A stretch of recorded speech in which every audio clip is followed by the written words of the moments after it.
Good afternoon, class. I'm going to do a short video on regression. I already talked about this particular formula to find the relationship between two variables, and we're looking at the number of observations or the number of pairs that we're looking at times the sum of the covariance. The covariance is the variance between these two variables of x and y, and then we're going to look at the sum of x and the sum of y.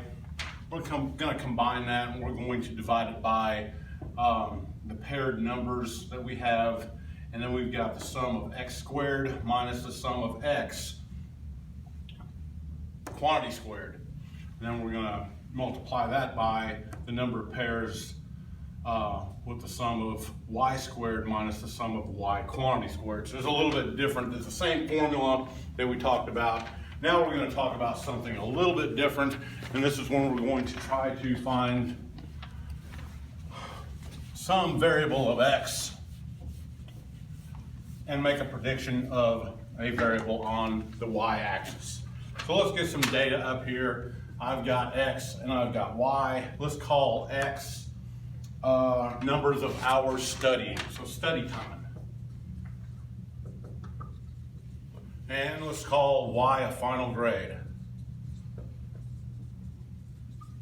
Let's say now I need some data in here. I got 17, I got 13, I got 12, I got 15, 16, 14, 16, 16, 18, and 19. So I got 1, 2, 3, 4, 5, 6, 7, 8, 9, 10. So now I've got 96, 73, 59, 80, 93, 85, 66, 79, 77, and a 91. Now I'm going to correlate these two together, and I'm going to try to find out some information, and the information I need based on these two correlations. I'm not going to do all that stuff by hand. I'm going to do it in Excel, and then I'm going to try to find what my value of R is. Once I find out what my value of R is, now I can start making some predictions. So I can make a prediction of some variable of x. Let's say that I want to know what someone's final grade would be if they only studied 10 hours. So I have to use a formula to find that out.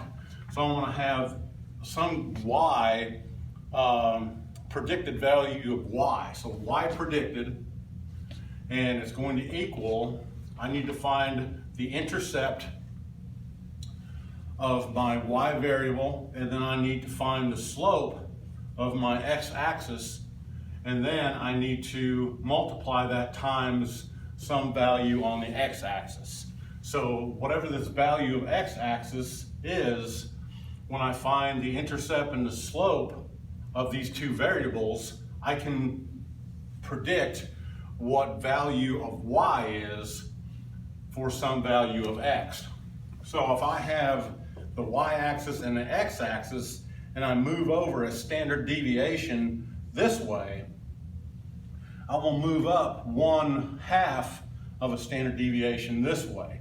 So if I've got a regression line, then I move over a standard deviation, I'll move over a 1/2 standard deviation, and that regression line will follow that, and that's where the slope and the intercept will come into play. This line is going to come across here, and it will move based on my value of predicted y. So I'll have to find this slope and intercept for these two variables to make some kind of prediction of a y variable based on some value of x.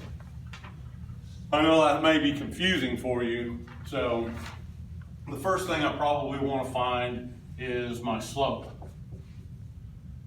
So I have to find out what R is, and I'm going to multiply R times the standard deviation of the y-axis times the standard deviation of the x-axis.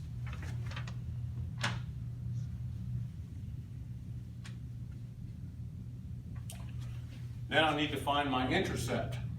So the intercept is going to equal find my formula here. this is going to be the y average minus my slope times the x average. So once I find the standard deviation of x and y, then I'll find out my slope so I can plug it in here. Then I need to find out what the average of my y variable is and the average of my x variable. And I just add these up and divide by 10. Add these up, divide by 10, so I'll have that. Then I have to do the standard deviation. It's a lot of work by hand, so I'm going to do that in Excel in just a few minutes.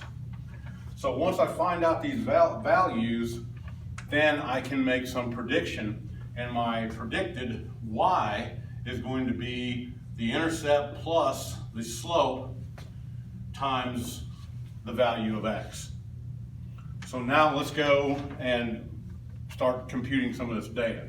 So the first thing I'm going to need is the standard deviation of y, the standard deviation of x.